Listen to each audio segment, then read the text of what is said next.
जो हमारे पनाहगाह हैं, मुझे तो इसका इतनी खुशी होती है पनाहगाह को देख के, क्योंकि वो लोग जो मुस्तहिक हैं, जो मेहनत कश हैं, जो पैसा कमाते हैं और अपने घर वालों को, अपनी फैमिली को, अपने बीवी बच्चों के लिए मेहनत करते हैं, और आजकल के महंगाई के ज़माने में जितना भी वो पैसा बचा सकें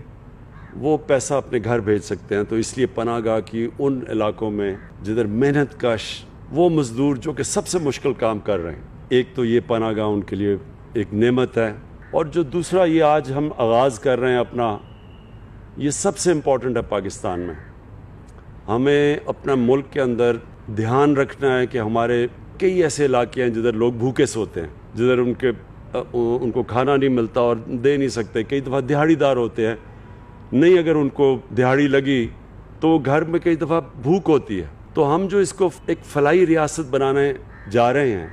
ये उसका आगाज़ है कि हम उनके लिए हमारे ये वैन्स फिरें, और फिर सारा वक्त आप देखें कि वो कौन से ऐसे इलाके हैं जिधर सबसे ज़्यादा गरीब बस्तियां हैं, जिधर वो लोग हैं जिधर भूख ज़्यादा है। ये तो आगाज़ है, इससे हम बड़ा चीज़ सीखेंगे,